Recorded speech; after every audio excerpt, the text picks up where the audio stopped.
That means if you're sitting in the back, please get up, push chairs in, come on up front. Thank you very much. Okay, welcome you guys. So today is our second admin collab of the year that we are mixing things up. I'll wait for everyone's attention.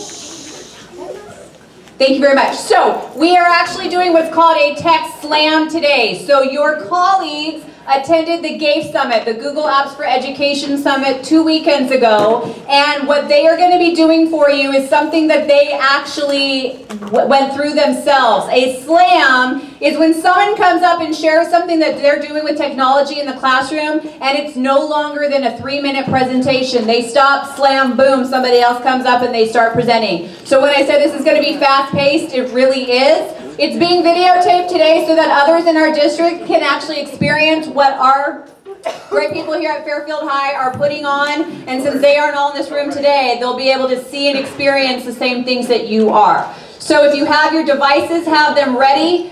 Be ready to take notes. And our first presenter up for the day is Miss Sherry Patterson. All right.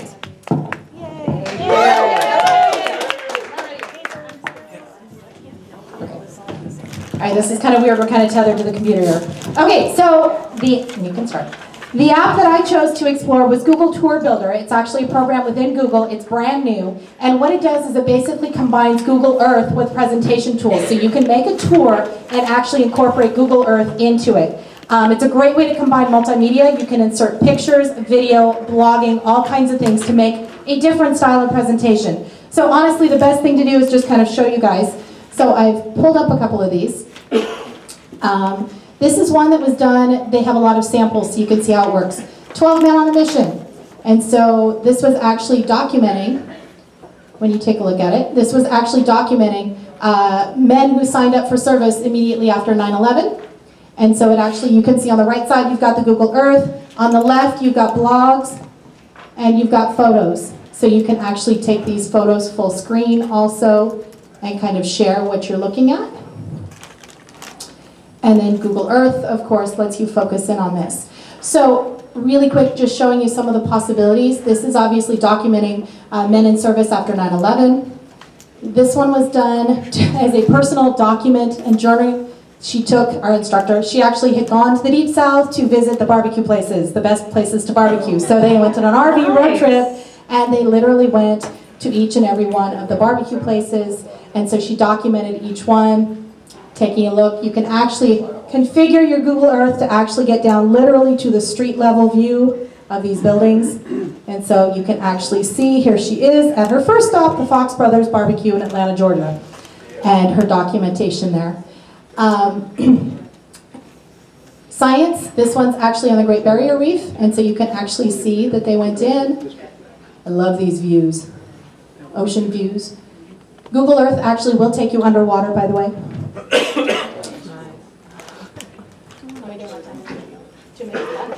Oh, 1 minute left. Okay, I've got to go quick. Okay, so in terms of me, I'm a history teacher. Some of the applications that we can see there is this one was done by a 5th grade teacher looking at the War for Independence. And then I actually started building one. I said, all right, so how hard is this? And what does it really look like? So I put together, in about an hour, because I was learning the program, the battles of World War II. And I figured, how can I use this in my classroom? So, starting battles of World War II, blogging the White House, Washington, D.C., World War II broke out, we're just sitting around, waiting. And then we get dragged in. So then we go to the battle, or the attack, at Pearl Harbor. What I like about this is it really lets the kids see the size of the globe as we go through this. So they can actually see Pearl Harbor here. And you'll notice that here, I can actually pull in pictures and video. So I actually embedded President FDR's Day of Infamy speech right in here. So the sound's not hooked up, but there you go. Members of the Senate. Oh, I'm out of time apparently. So there's Google Tour.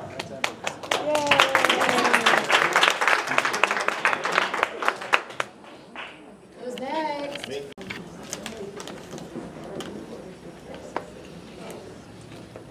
Okay, real quickly, I'm going to show you 3 different ways to use YouTube in the classroom. One of the things I hate most about YouTube is when you first open it up, there is a lot of other recommended stuff in the background, and it can range the real gamut depending on who's been using your account, your kids, your whoever. So ViewPure was blocked at our site until yesterday, or actually earlier this morning. But with ViewPure, if you start at a YouTube, so let's go to YouTube real quick and find a video. Maybe we want to look at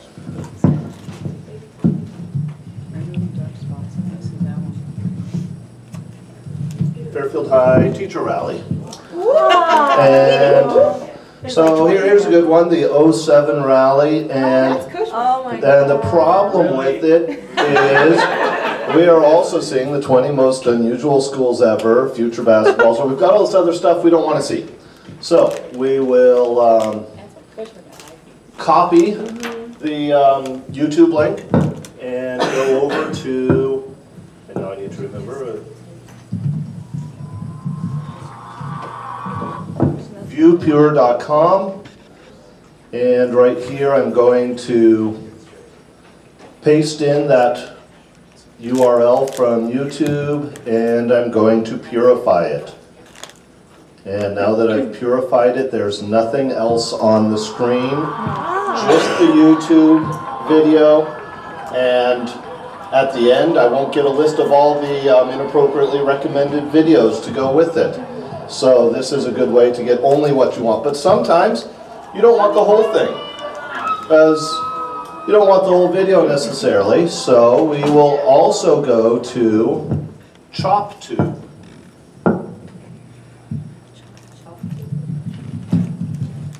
ChopTube. No, that's not what it was called. What was it called? TubeChop. I'm getting it's dyslexic. Let's try TubeChop. Sounds like tube top. Okay. Again, I'll just paste that same link right in there. I'll hit go, and it pulls up the whole thing, but now we've got the whole thing going, but maybe I want to start it at, say, 1:30, 1:30 seconds. There's good. There's good. Really practice. And you know, just, I want a little bit before 1:30. We'll go there. And I'm going to chop it. And so now that I've chopped it, I've just got this short segment.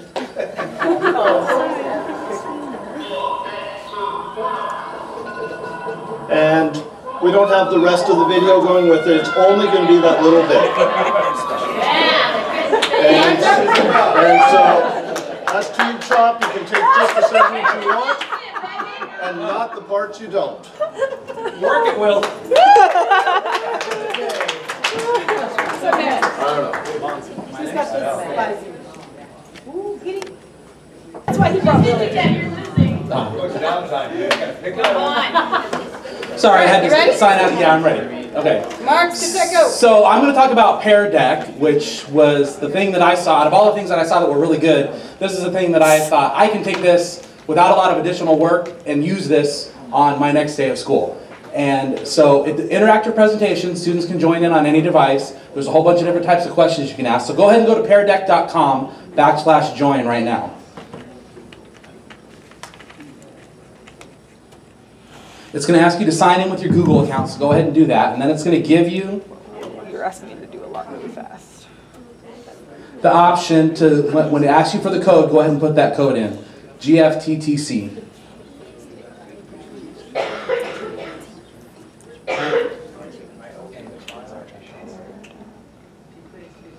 Okay, so I can see on the bottom how many people have joined.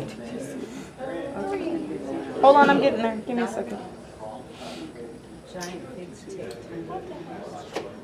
Huh?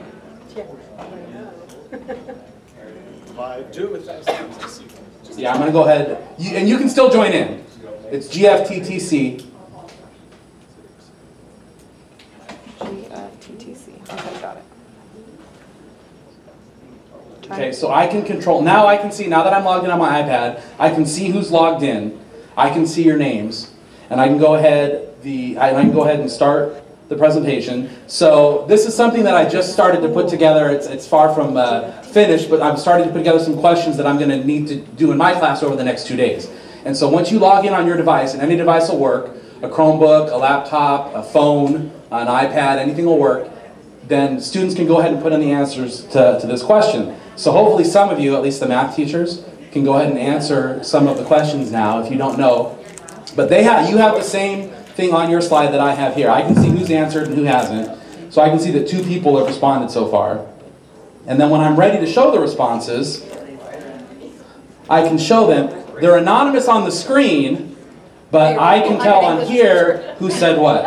Right? So if anything, if someone...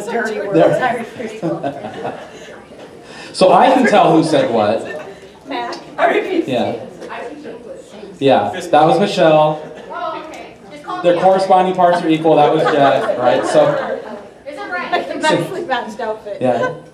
So again, the thing I like about it is I can see who said what, but it's anonymous up there. So I get a lot more students to participate who wouldn't normally want to say anything. There's a lot of different types of questions you can ask as you go through this. These are short answer questions where they can type in text. There's also ones where they can draw freehand on the screen. That works best with a touch screen, but you can do it with a laptop or a Chromebook as well. And then there's also multiple choice ones that you can do. There are, this is one of my favorite ones, the drag and drop, that works really well for math. And then there's also, let's see, that's another example for a free response.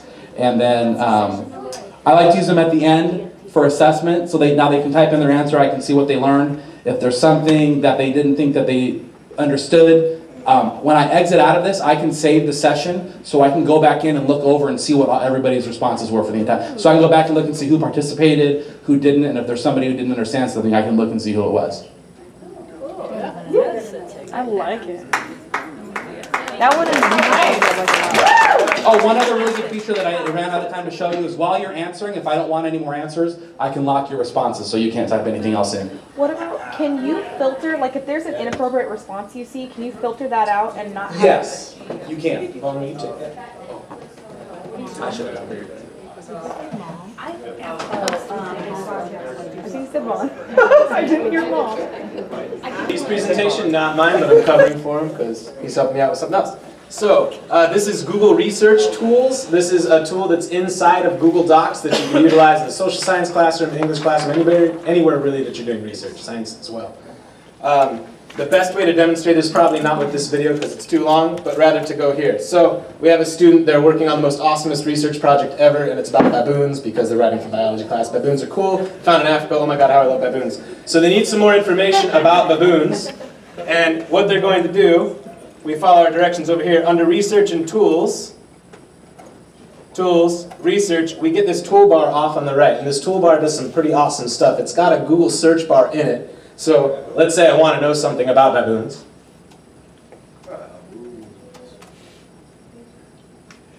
I'm going to get all the information I need about baboons just like I would out of a normal Google search.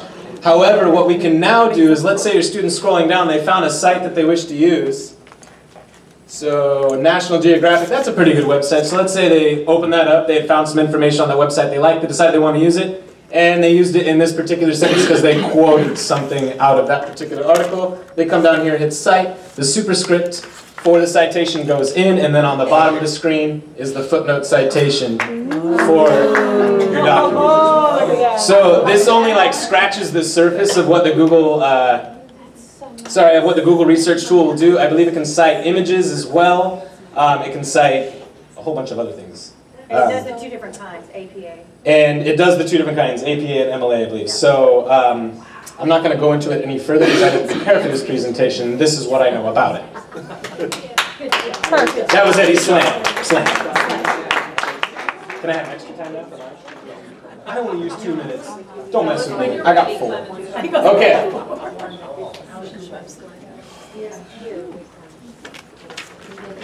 Okay. So is that actually playing? Yeah, it is. Cool. So this is my slam, and this is something that I think is great for Lesson planning, anything that you want to do quick. So I'm basically going to show you a few quick features that I have now loaded into my Chrome that you can load into yours as well. So if I'm working and I'm trying to plan a lesson, and let's say that I need to find a document for an argumentative graphic organizer, I can search for all public docs with 3 keys like that, and then go,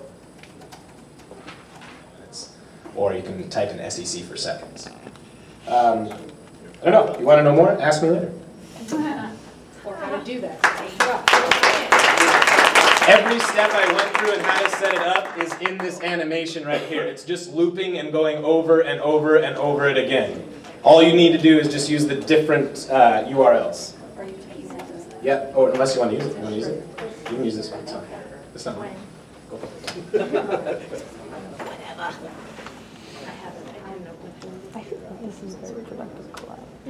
All right, so I went to a couple of classes that talked about projects that students will never forget. They talked about different things that the students should be engaged in order to keep them motivated to keep doing whatever it is that you want them to do. So these were some of the topics that they said: participate actively, creatively discover something new, leave the realm of predictability, show excellence, and produce something meaningful. So you want to make sure that kids are doing stuff that when they graduate and move on and go on, there are certain things that they're going to be like, oh my God, I remember doing that project when they go to have their own children. So here's a couple of examples. So Minecraft. So a student actually created a mission project using Minecraft instead of the old school mission project that we used to do. I know my own kids did them in Fourth grade. fourth grade. So here's a sample of one where somebody used technology. I'm not going to play. Welcome to Mission San Diego Deep Alcala. I'm Father Sarah, and I founded this mission in 1769. It's the first of the 21 California missions. Out front, what you see are the bell tower, which is also called the Campanario. And so he actually built this church in Minecraft. So this was his mission project. Which is the structure right behind the altar. All right. And so I'm not going to show you the whole thing because I only got 3 minutes. Next, iMovie. So I know a lot of us already do iMovies in our classes. I think Mac does them. We do them in the leadership class where we give them a topic and then they may do it in a group where they have to go out and make a movie using iMovie. And so this is a sample of that one.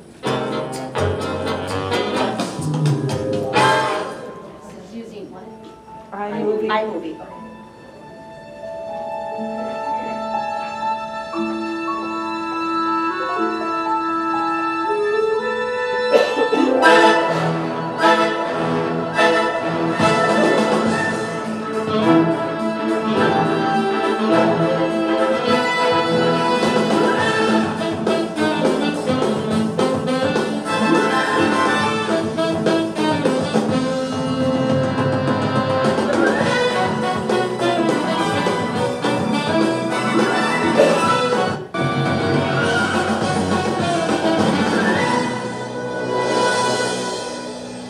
Sample of an iMovie.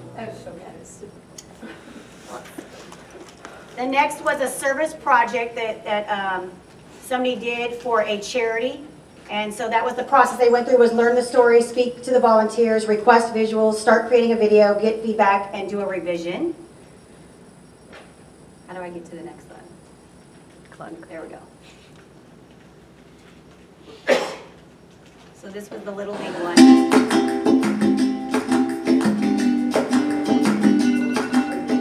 The Foster City Little League Challengers Division is a program that enables all people of all ages with disabilities to play the game of baseball. All people in the league have a disability, which can range from autism to not being able to walk. Even though these people are not as fortunate as others. Okay, so that was just another technology use of trying to incorporate a project that students will never forget as they move on. And then these were just some ones that they had listed. I only copied and pasted the ones for the social science department, but there were other ones. But these ones, like working with a state and federal senator and then writing a comparison paper between state and federal politics. A simulation of going through Ellis Island as an immigrant. 2 groups meet in separate spaces. Each creates their own civilization. They create artifacts. They then break them, bury them, and then each group goes out and excavates and recreates. You can make a Time magazine for a period in history. You can learn about Native Americans by recreating an authentic food that they ate. Potluck time. Seeing historical context and societal norms through art. So you could start incorporating cross-curricular stuff. And then the last one was the Great Gatsby Project, designing invitations for the party, being creative and artsy kind of thing. So, next.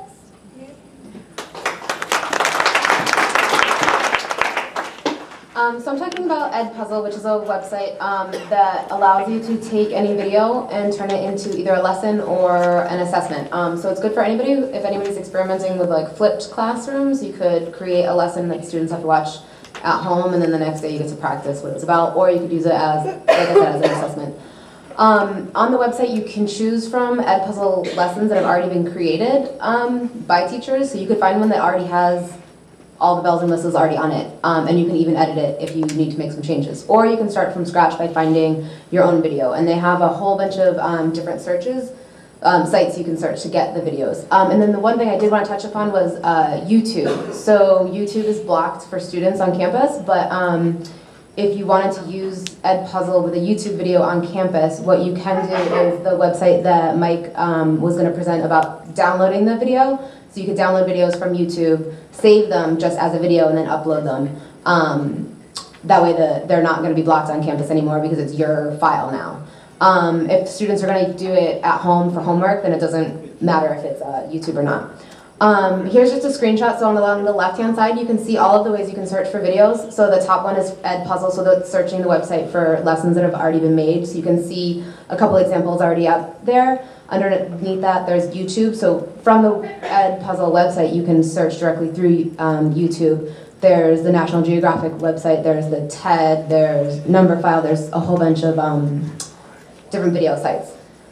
Oh, another thing I want to point out is at the top you can create, it says there's my classes. You can create separate classes to keep all of them separate, and the way your students would join, you'd have to give them a little join code, so when they create their account, which they can link right through Google, so they can sign up with their Google account, so it's not another password for them to remember. You give them that specific class's join code so that you can see their participation. The options that you have, so once you find a video that you want to use, there's 4 different options you can do. The first one is you can trim the video. Unfortunately, you can only trim from the beginning or the end. You can't like splice it in the middle and cut out a piece, but so if the video was too long and you didn't want to show the end, you could cut off the end, or you could cut off the beginning, or you could do what Mike said and then save the video as your own. The next one is...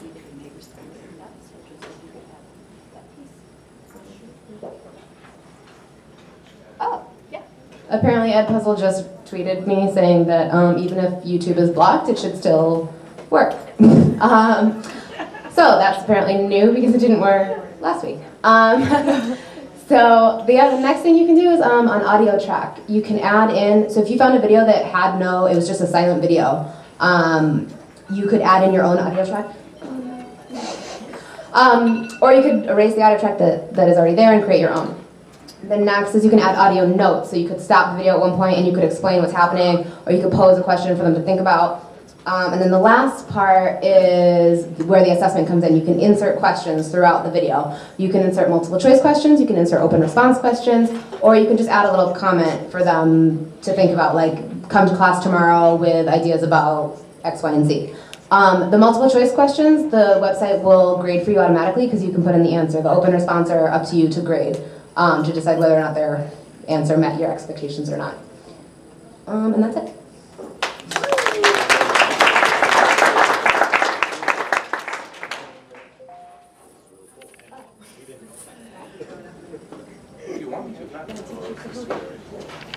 It's not that scary. All right, ladies and gentlemen, a couple of people, especially named Sullivan, want to know how to do Kahoot. So I'm going to do Kahoot. So you want to go to getkahoot.com. This is for the teacher. Once again, you want to go to getkahoot.com. You want to sign in, you'll ask you to do the whole spiel of signing in. Once you sign in, it should look like this. ask for your email.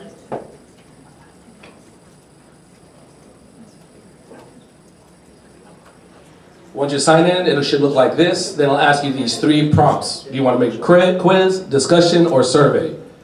When you make a quiz, you click on this. You start by giving it a title.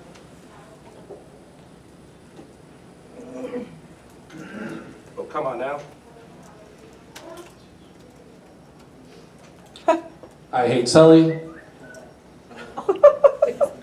Question number 1. I've gone somewhere else.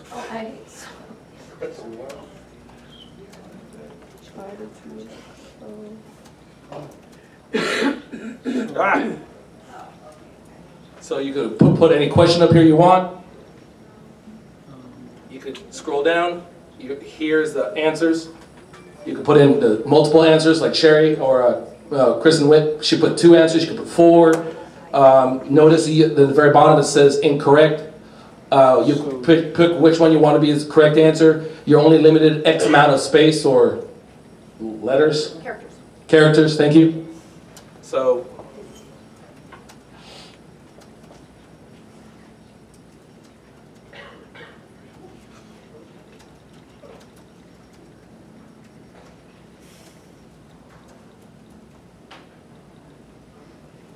So you do that. You can scroll up right here and you could add a picture. I've actually used this and put in primary documents. I actually put primary sources, and the kids would probably, one of the images I put up was a propaganda poster, and the question was vague, and they kind of like talked about it within their groups. Over here, I know that Cindy had a question about time. Over here, you could change it from 30 seconds all the way to 120 seconds. All right, but that's the only time they give us. And then you could either add a question, or down here, or save and continue. I'm going to save continue. You guys go put school. You could add a description. If not, press save and continue. You could add a picture to give it an overall theme. I am not. Continue. Play now. Okay, it'll give you some options you want to probably choose. I like to randomize the order. I like to, pretty much that's it. Once you press launch, this is what the kids will see. This is what you show their students. And you just tell them the instructions. That's it. It's pretty simple, pretty quick. I just made a Kahoot, like Kristen said.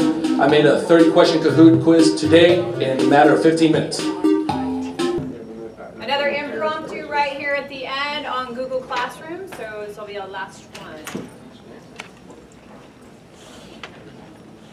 So I think a lot of us are probably familiar with this because I've heard a lot of teachers are using it. I was just asked, so I'll show you how I use it. I'm not sure that it's the best way yet. I don't know if I've found the best way of using Google Classroom, but some of the things I'm doing are working for me, and others I'm probably going to rethink next year. So for instance, I'll show you, this is one of my 11th grade English classes, and the way I use Google Classroom is I post notes on my prep every day after I'm done teaching. I post what we did in class that day with a quick sentence or two. We did this and this. If there were any handouts given out, chances are I have those in my Google Drive, so the handout's going to be provided for them. I do nows in my class like most of us do, so there's a presentation that has all 5 of them for the week. It's always posted on the first day of that week, whether it's a Monday or a Tuesday, depending on if we had a holiday weekend. If I'm working on any particular presentation for an activity out of our textbook, that's also attached, so that basically any absent student, I've completely eliminated the answering of the what did we do yesterday question. I have the standard answer of Google Classroom now, and they just go to the Google Classroom, and I don't answer the questions until they go there. And then I find this useful also for paper assignments, for turning in written papers. I've saved a lot of paper this year doing this. My seniors are currently working on their Into the Wild essays, and I do it in multiple parts, and this is kind of my own idiosyncrasy, but it seems to work. So I gave them an essay prompt and outline, which I fully built and attached here. I also use it this way, where I give each student a copy so that when they log into their Google Classroom, they already had this thing in front of them.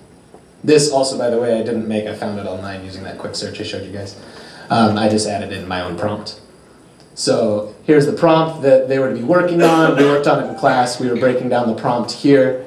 And then each student got a blank outline already automatically kind of electronically sent to them. So they could fill it out and it will be labeled with this exact label with their first and last name afterwards, because we know our students have a horrible time naming files. And if you don't tell them what to name a file, you don't name it for them and distribute it this way, you're going to get back a bunch of untitled documents where you have to click and open it to find out what it is. And then when they turn in a rough draft, that's its own separate assignment up here. And with the rough draft, something cool that Google allows you to do is resubmit. So for instance, many of these students submitted their rough drafts yesterday, and then today in class we were working on peer revision exercises. So they had to share that draft with someone else in the class. Then there's a specific set of directions. You need to highlight your partner's thesis, you need to highlight all the textual evidence you're using, and you need to offer one improvement comment and one comment on something they're doing well, and then they could click resubmit, so that comes back to me twice, and I don't have to create two separate assignments. Other things that are useful about it real quick, the About section, things that I don't need to post daily, but students should have access to throughout the year, I put here. So our Springboard textbook has PDF versions. If a student ever forgets their text, they can pull it up on their phone from here. And I use notebooks in my class, so table of contents, kids are always asking about that. I've got one on my wall, but if you're not in class, you don't know what's on what page. It's posted here, and stuff's easier to find in the About section. Any questions? I don't know. Slam? Cool. Done. So you guys, a big round of applause, please, for all of the And in case you guys didn't realize, you were actually just informed on 10 different tech tools in about 40 so minutes. So that was a lot. The folder, not folder, but the presentation has been shared with you, so you all have that. But please make sure to reach out to these guys if you have follow-up questions. And there are a lot more things going on and happening out there, and so the more that we share like this with each other, the better that we're just going to build that toolbox for everybody. So thank you so much, you guys. And we are done. Take some of this in, see what you can do with it, and keep being awesome at what you guys do. Thank you. Staff rally practice right now in K7. Yeah.